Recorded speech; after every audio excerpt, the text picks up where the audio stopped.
আসসালামু আলাইকুম, সানজানা কিচেনে সবাইকে স্বাগতম। আমার প্রিয় বন্ধুরা, তোমরা সবাই কেমন আছো? চলে এসেছি আজকে খুবই মজাদার একটা বিকেলের নাস্তার রেসিপি নিয়ে। তোমরা অল্প সময়েই ঘরে থাকা অল্প কিছু উপকরণেই এই রকম মজাদার বিকেলের একটি নাস্তা তৈরি করতে পারবে। উপরে মুচমুচে, ভিতরে তুলুর মতো নরম, খেতে কিন্তু বেশ লাগে। আমার কাছে তো খুবই ভালো লাগে। আশা করি রেসিপিটা তোমাদের কাছেও খুব ভালো লাগবে।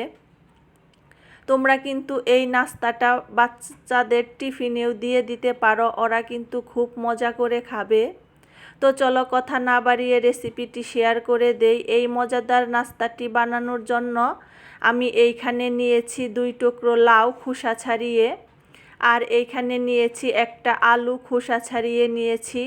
এখন আমি এইগুলাকে গ্রেট করে নেব, একদম মিহি করে গ্রেট করে নেব। তো আমার ভিডিওটা যদি তোমাদের ভালো লেগে থাকে, লাইক কমেন্ট শেয়ার করে দিও।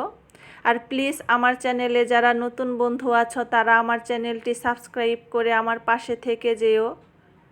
আশা করি ভিডিওটা শুরু থেকে শেষ পর্যন্ত আমার সাথে থেকে আমাকে ফুল ওয়াচ দিয়ে দেবে। আর প্লিজ বন্ধুরা, তোমরা একটা লাইক দিয়ে দিও। অনেক বন্ধুরা আছে ভিডিও দেখে কিন্তু লাইক দিতে ভুলে যায়, প্লিজ একটা লাইক দিয়ে দিও। তো আমি এইগুলাকে এইরকম গ্রেট করে নিয়েছি সবগুলো, দেখো। এখন এর মধ্যে দিয়ে দেব বিট লবণ। আজকে আমি বিট লবণটাই এর মধ্যে ব্যবহার করব। তোমরা চাইলে এমনি লবণটাও দিয়ে দিতে পারো। আর দিয়ে দিলাম পেঁয়াজ কুচি, কাঁচামরিচ কুচি।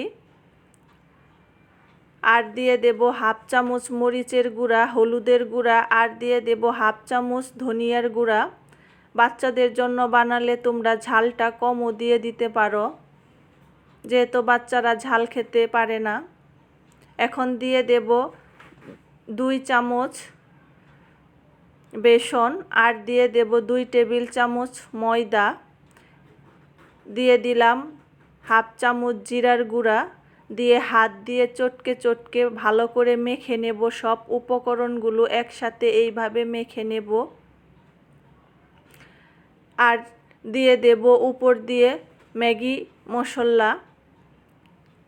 এইটা দিলে কিন্তু খেতে খুবই মজা লাগে, এর জন্যই উপর দিয়ে দিলাম।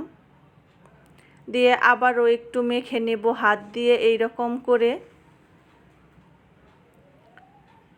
তো এটা আমার মাখানো হয়ে গেছে। এদিকে কড়াইতে আমি তেলটা দিয়ে দিয়েছি, দেখো তেলটাও আমার গরম হয়ে গেছে।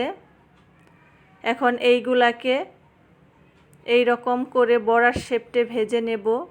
তোমরা চাইলে গুল গুল করেও ভেজে নিতে পারো, বলের আকারে যে রকম করে ভেজে নিতে পারো। তো আমি এক এক করে সবগুলো দিয়ে দেব এই রকম। এটাকে একটু লাল লাল করে ভেজে নেব। তো আমার একটা পাশ হয়ে গেছে, আমি উল্টিয়ে দিয়েছি, দেখো। তো এই রকম করে তোমরা বাসায় বানিয়ে খেয়ে দেখো বন্ধুরা, খুবই মজা লাগে। লাউ দিয়ে যে এত সুন্দর একটা বিকেলের নাস্তা বানানো যায়, না খেলে বুঝতেই পারতাম না। তো এটা আমার হয়ে গেছে, দেখো একদম লালচে হয়ে গেছে। এখন আমি নামিয়ে ফেলবো। নামিয়ে তোমাদের পরিবেশন করে দেখাচ্ছি কতটা লোভনীয় হয়েছে। গরম গরম মুচমুচে, খেতে কিন্তু ভীষণই মজা লাগে। তো হয়ে গেল আমার লাউ দিয়ে বিকেলের খুবই মজাদার একটা নাস্তার রেসিপি। আল্লাহ হাফেজ।